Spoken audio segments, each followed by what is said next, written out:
when an opportunity like that presents itself to you of khayr, the lesson here is you take it.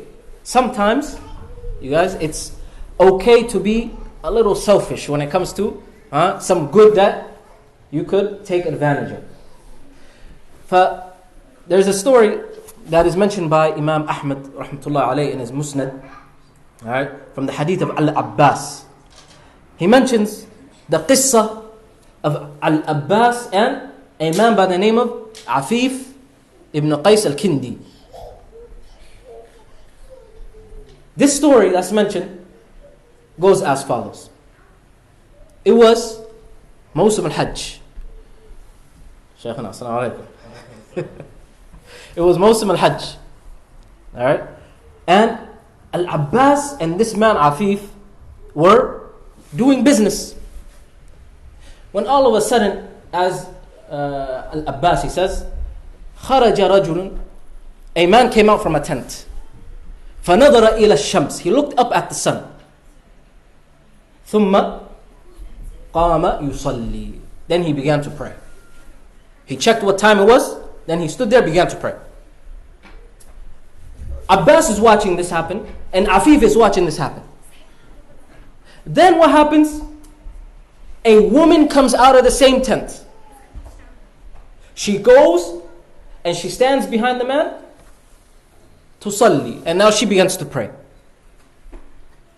Then a young boy comes out of that tent, stands next to the man, and he begins to pray with him. Afif is watching this, and he says to Abbas, "Oh Abbas, man hada? Who's this man?"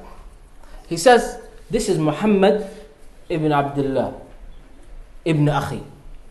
This is Muhammad, my nephew. And this woman is Khadija bint Khuwaylid, his wife. And this young boy is Ali ibn Abi Talib." And then he asked, "And what are they doing?" He said, "They are praying. يَزْعُمُ أَنَّهُ نَبِي." This man, he claims he's a prophet. وَيَزْعُمُ أَنَّهُ سَيَمْلِكُ كُنُوزُ الْقِسْرَ وَقَيْسَرَ. And he also claims that he's one day gonna have control over the treasures of Qaysar and Kisra.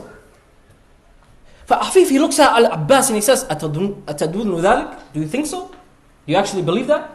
فَسَكَتَ الْعَبَّاسِ. Abbas, he remained quiet.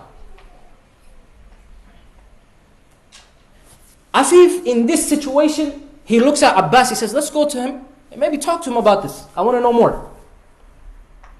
Maybe I'm a little interested in hearing what he has to say." And Abbas, he says, "Leave him. Let's just continue our business." طيب? The point of this is what Afif, he says, after 20 years he comes to the Prophet ﷺ, crying, becomes a Muslim. And the Prophet ﷺ says, "Don't worry. Islam, it erases everything before it." And Afif, he says, "O Messenger of Allah, I know that. I'm crying over a lahza, a moment, a single moment that passed me by, where I could have been the fourth or the fifth of you. In that moment, he had the opportunity, he had the chance to learn about Islam and become a Muslim. He was interested. But dunya made him busy.